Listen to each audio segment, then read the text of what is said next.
Well, we're finally here. The final March book. March Book 3.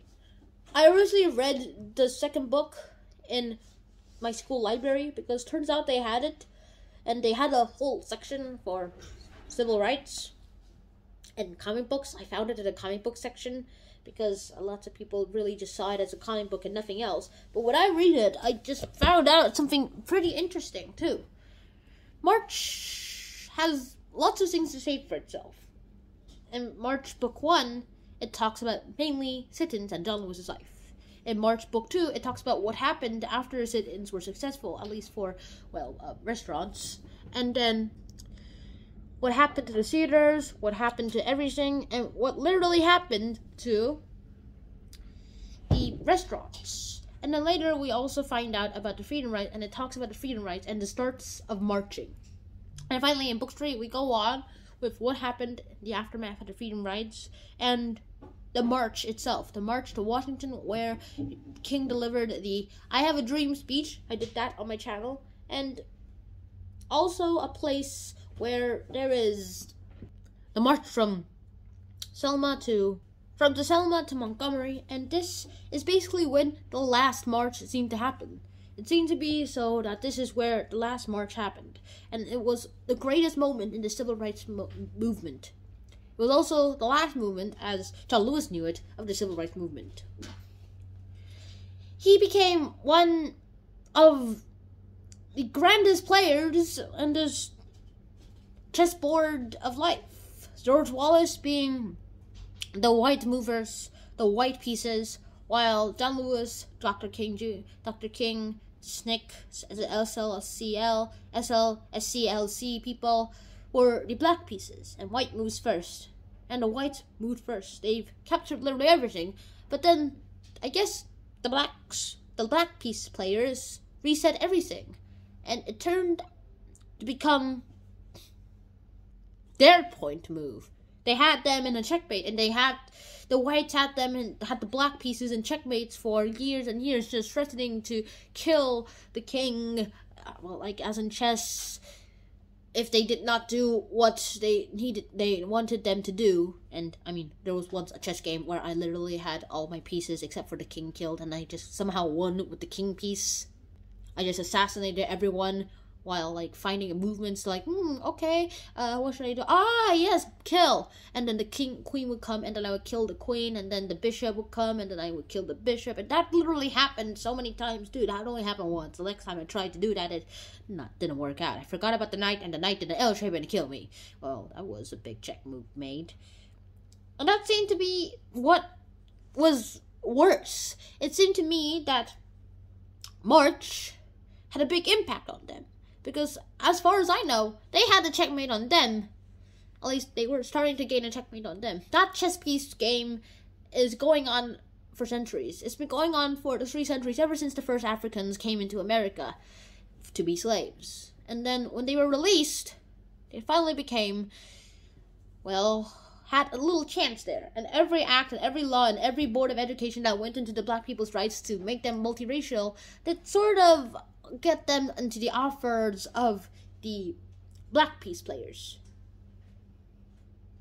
Because if there's one thing I know, it just became part of their favor. They were able to, sacrifice their queen. They were able to sacrifice their bishops or something to be able to get to the king so that they can literally do the charges. They've done so much of that, but it's like the white players violate the rules, and the black players can't say anything.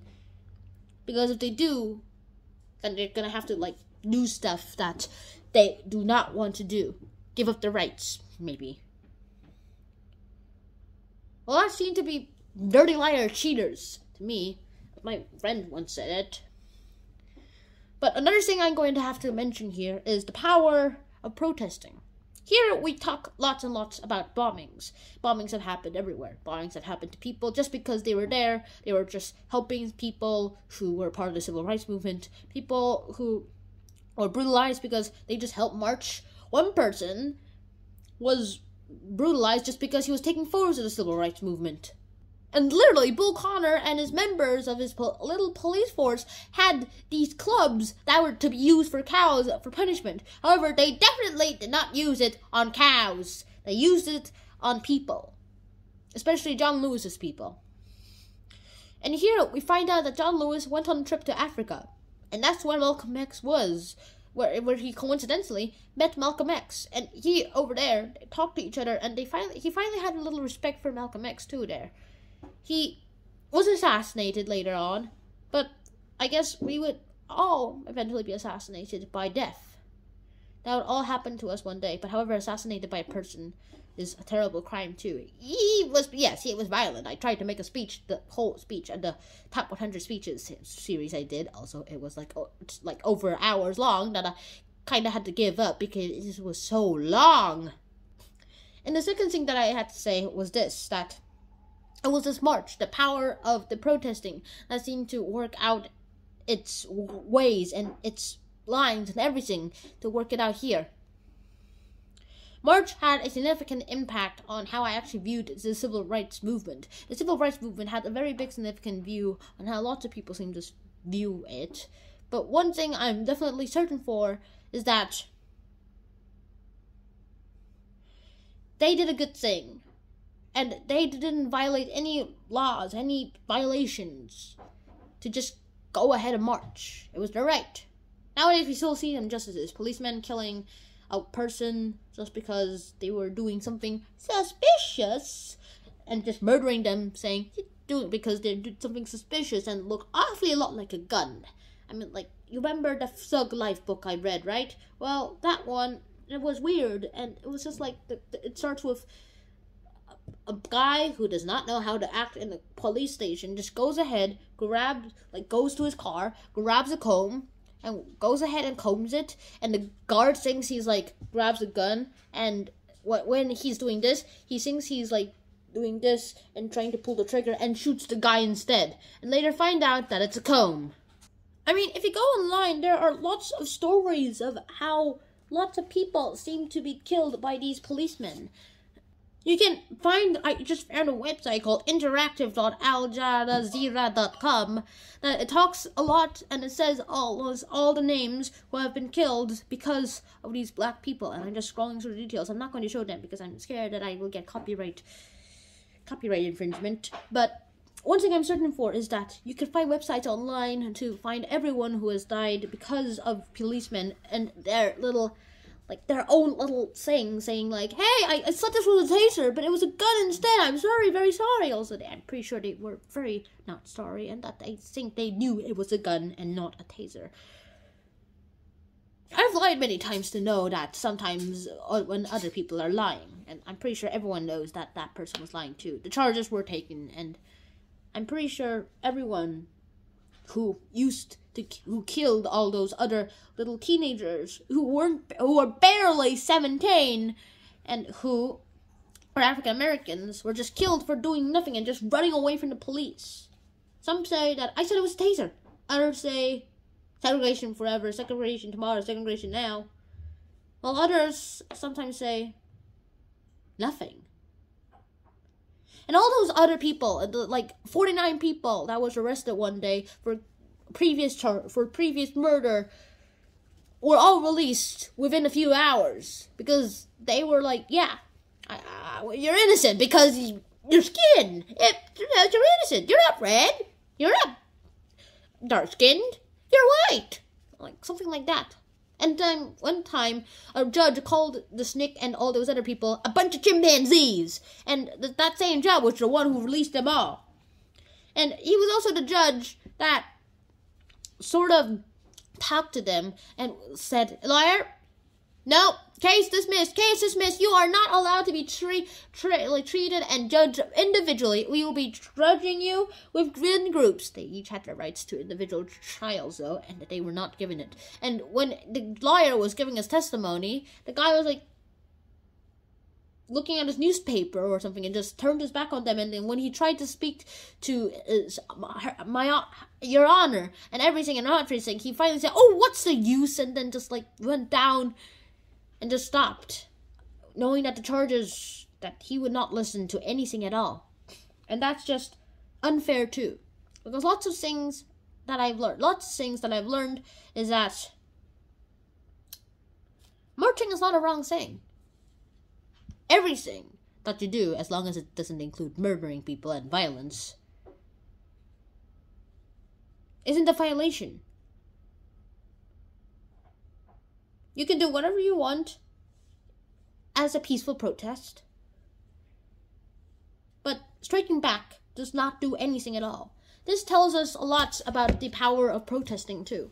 Power of protesting is that you can protest and eventually the government will listen. You could probably just block out everything. You could probably go ahead and destroy a phone station. You could probably go ahead and do whatever you think is right in your actions to light your cause towards people who believe that they're right just because their way of life has been that for a while now.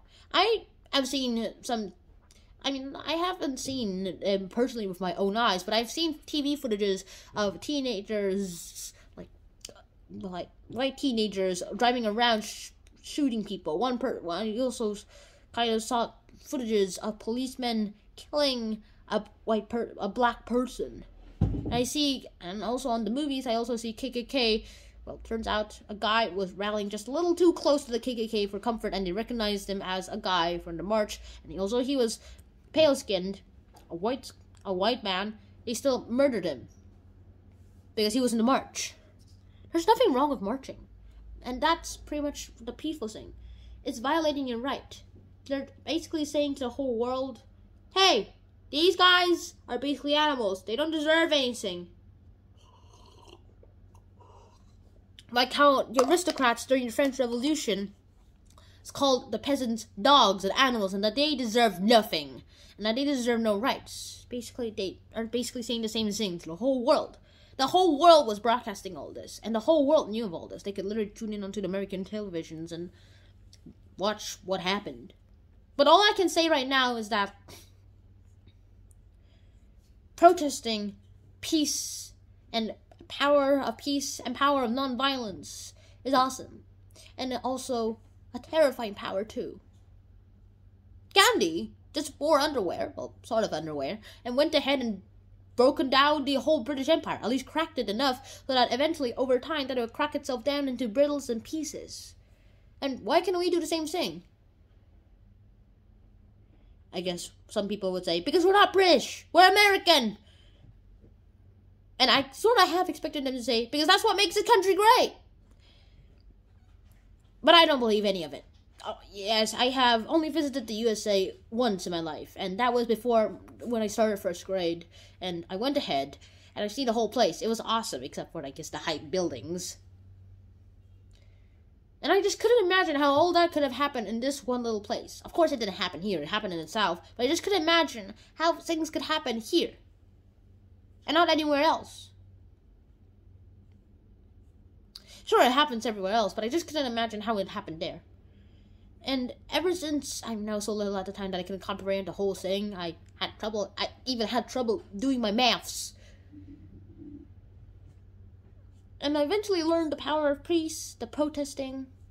And I guess if it was right, and I was nearby and I could make it, and I had spare time, then I guess I would get involved in something like this. If you all read my description on my YouTube page, you know that my plan is to head to the US one day. Well, ever since I actually read all these, I kind of got scared and kind of got second guessing my ideas of going there. Well, even my mom was worried. But I guess I'll get this through. I'll go through it. Life isn't fair. I've learned that the hard way myself. And all I want to do is this. Be peaceful. And for now, say bye-bye. Hope you guys enjoyed this book, The March 3, if you read it. And I hope you guys enjoyed this episode. And I hope to see you guys soon. Bye.